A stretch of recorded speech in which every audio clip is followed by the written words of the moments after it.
picture. Here we go. Action.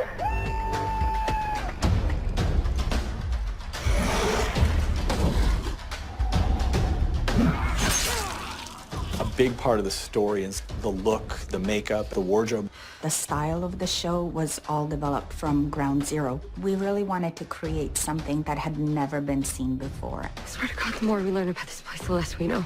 The first day we went out into the GVRD and we started with our dirt and stuff and they just kept yelling, more, more. What was really important to me was to make it look real. Real blood and real dirt and real scars. You didn't have to do this. We need to know what we're up against, how many there are, and why they're killing us.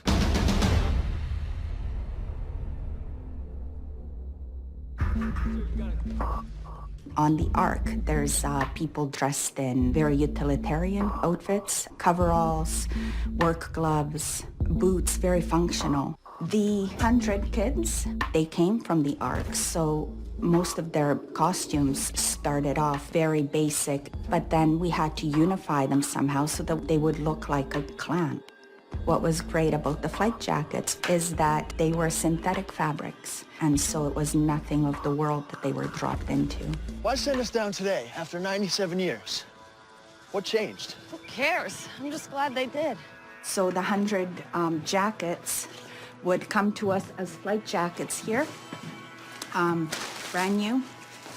We would use things like cheese graters and give it textures, break it down. And then our seamstress would sew on the patches. This would be Bellamy's jacket. Here would be Clark's jacket. Each jacket took about 10 to 20 hours. The people on the Ark, they were meant to be very pale looking. They're from this world where there's no dirt and there's no air, there's nothing, there's no sun. We progressively started to airbrush a little bit more of a tan on them with the dirt. I personally think they look better as they get more and more wild.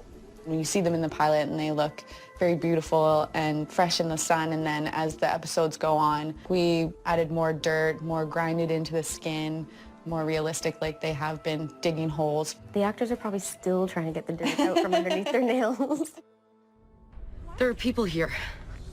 Survivors. The good news is that means we can survive. Radiation won't kill us. Yeah, the bad news is the grounders will. The main idea was that if our kids were in synthetic jackets that were not of this world, how could the grounders who had survived on Earth be of this world, and how could we translate that? It had to be something that was a scavenger society, but also a warrior society. These would have been people that somehow managed to eke out an existence in just the harshest possible environment. So we started with leather jackets, because that was something that was not at all available to the people of the Ark. We decided to use fake furs, which actually created a whole nother level, because we were able to cut them into pelts of animals that would have survived. So warped animals, angry animals. And then we would use armor that the grounders would have repurposed from old wreckage. For their gloves, we used a lot of metals.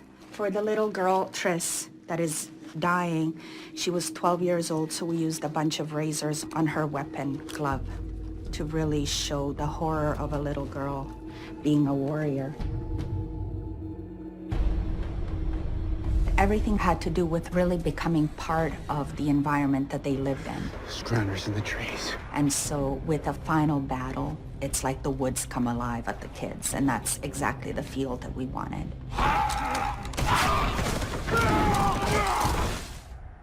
We do a lot of body art. The grounders are into tattoos, and they mark themselves for each kill. Lincoln, Ricky, and I spent so many hours together trying to create his look. We would have him come in the night before for 4 hours of hand painting his tattoos all over his body. Come in the next day, touch them up a bit. Then we had another 6 hours of prosthetics to put on him. We're really hoping that Lincoln doesn't take his shirt off in season 2, because he has more from the torture scene.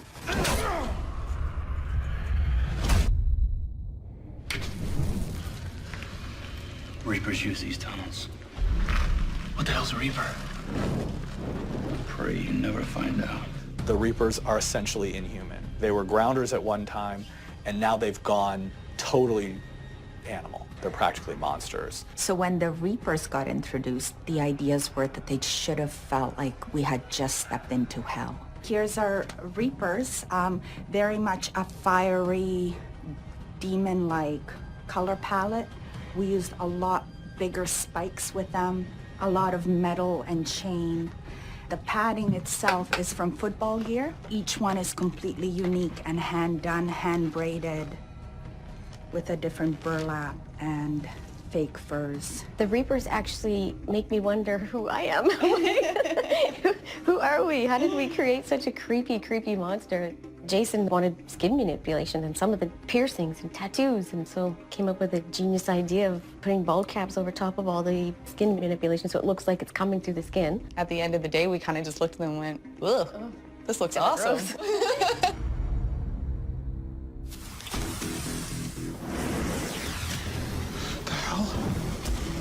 Mountain men. The look of the mountain men took a while for us to sort of land on. That is only the look of the mountain men when they're out of the mountain, because they, as it turns out, cannot survive above the ground. They live in Mount Weather. So these are anti-exposure suits that we decided to go with for the mountain men. The idea behind it was that they would have been deprived of being able to survive on Earth, so they went underground. And the suits are now falling apart, so we put a lot of duct tape. The military sleekness also mirrors the Arkers up in space, but in a darker, creepier way, because we're not really sure who this predator is.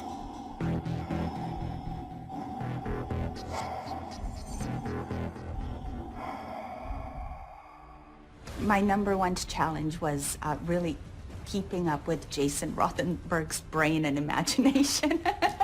Because from day one, there was no rest in terms of his incredible creativity. Working with Katya in the wardrobe, working with Janice who does hair, it was such an amazing team. We couldn't have created all that without each other.